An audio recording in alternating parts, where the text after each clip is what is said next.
Hello everyone. Today we'll be going to discuss about the DEF-NA prospectus. What are the remedies for mispresentation in the prospectus? So DEF-NA prospectus क्या होता है और remedies क्या होती है misrepresentation की in the prospectus? A prospectus is a formal document जो कि एक company issue करती है when it plans to offer its shares or debentures. अब प्रोस्पेक्टस क्या होता है? ये एक फॉर्मल डॉक्यूमेंट होता है जो कि एक कंपनी इशू करती है and when it plans to offer its shares or debentures to the public, it provides potential investors with essential information about the company such as its financial status. ये जो है प्रोवाइड करते हैं potential investors को essential information के साथ company के बारे में, जैसे कि उसके फाइनेंशियल स्टेटस हो गया, then we have business model, risk हो गया involve and the details about the securities being offered. The goal is to help investors make informed decisions.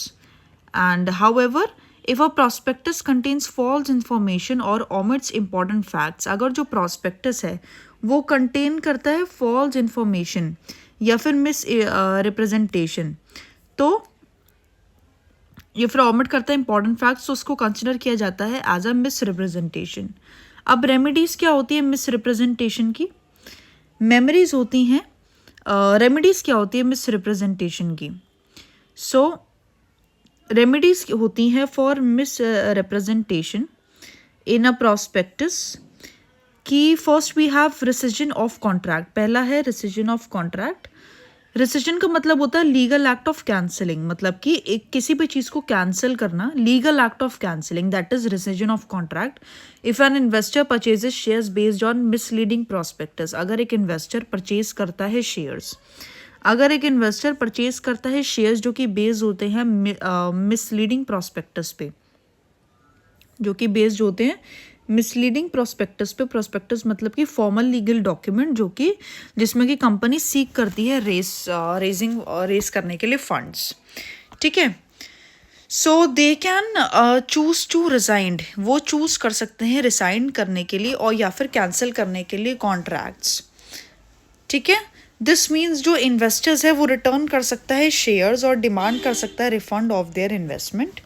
अब डैमेजेस क्या होते हैं? फॉर लॉसेस, इन्वेस्टर्स जो कि सफ़र करते हैं losses due to a misrepresentation in the prospectus can sue the company for damages.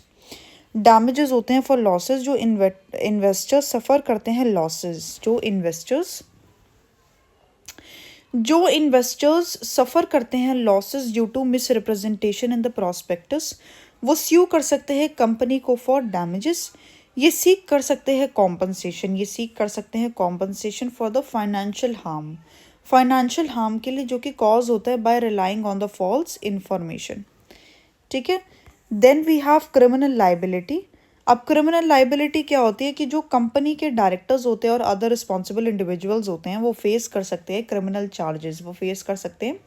Criminal charges अगर मिस रिप्रेजेंटेशन जो है वो इंटेंशनल होती है. दे कैन बी फाइंड और even imprisoned under the companies act. उनको फाइन किया जा सकता है या फिर इवन इम्प्रिजनमेंट भी हो सकती है under the companies act. Then we have penalties by regulatory authorities. Then penalties भी दी जाती है by the regulatory authorities. Regulatory bodies like the securities and exchange board of India, that is SEBI. क्या है? Securities and the exchange board of India, SEBI, impose कर सकते हैं penalties on the company and its officers for issuing misleading prospectus. So these remedies ensure that companies provide accurate information. तो ये जो remedies होती हैं ये ensure करती हैं कि जो कंपनी वो provide करे accurate information to protect investors interest, protect करने के लिए investors के interest को. Thank you.